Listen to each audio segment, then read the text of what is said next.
Before he was a presidential candidate, And I've been saying for years, keep the oil, don't let them have the oil. before he was a reality TV star, You're fired. Donald Trump was a New York tabloid fixture. All through the 1980s, Trump was busy building something new, and it wasn't a skyscraper. Billionaire developer Donald Trump has put his name on a New York City hotel, shopping center, and apartment buildings, as well as a casino in Atlantic City. And now he's going to put his name on a big piece of Eastern Airlines. Trump was creating a public persona, one that could be both funny and demeaning, arrogant and somehow in touch with the common man. I sort of love and hate him at the same time. I mean, I think he has, a monumental ego. He comes off as being very, what's the word I'm looking for? Arrogant? Yeah, he's arrogant. I like him. You do? Man's got it made, got everything. He often did this by picking fights. He said, I think Donald Trump is an artful liar. I think he is a greedy, vicious, and arrogant man. Well, I don't know, is that supposed to be a compliment or not? I'm not sure.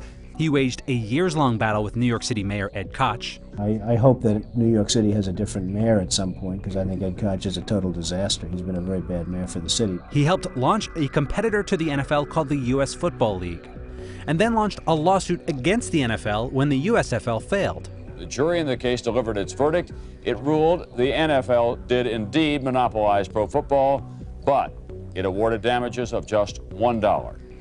And in one of his biggest fights of the 1980s, he went up against media mogul Merv Griffin in a fight over a casino in Atlantic City.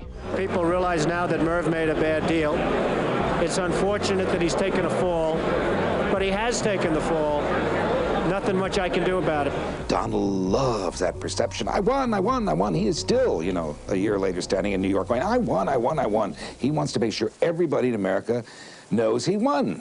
But the Donald Trump we know today is more than just a boastful brawler.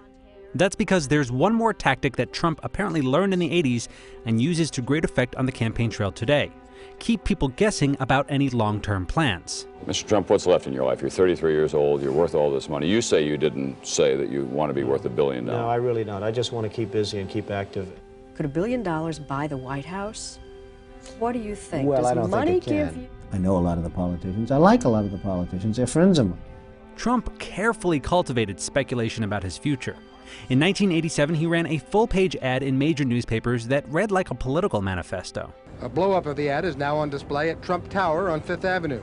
The ad was irresistible to the New York press, and the move kept Trump's name in the news. Trump has said quite seriously that he's a good enough bargainer to negotiate a nuclear disarmament treaty with the Russians. This is not a wealthy country. People think America, wealth, this and that. The Japanese are saying that. What a wealthy country. I mean, they're saying it and they're laughing. Country's losing $200 billion a year. We ought to go in, the next time they fire so much as a bullet at one of our ships, we ought to go in and take over their oil. With each of these instances, Trump refined his playbook.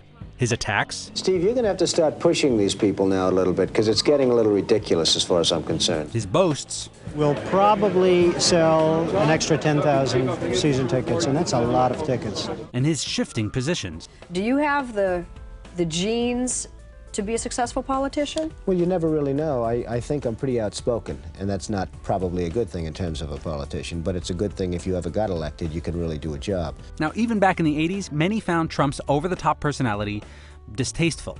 What may be most discouraging of all is that Palm Beach will accept almost anything if it's got enough money, but somehow it will not accept Donald Trump. But by playing the role of an unpredictable bully with the Midas touch, Trump showed he couldn't easily be ignored. I believe that perhaps I'm portrayed differently than I actually am. I believe I'm portrayed in a rougher sense than the actual product. And I hope that's true, because I hope the actual product is a lot more mellow than the portrayal. And that may be his biggest asset of all. When people attack Trump, they reinforce the version of Trump that Trump wants people to see.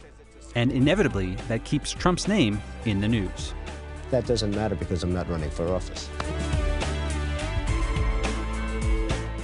Hey, NBC News fans, thanks for checking out our YouTube channel. Subscribe by clicking on that button down here, and click on any of the videos over here to watch the latest interviews, show highlights, and digital exclusives.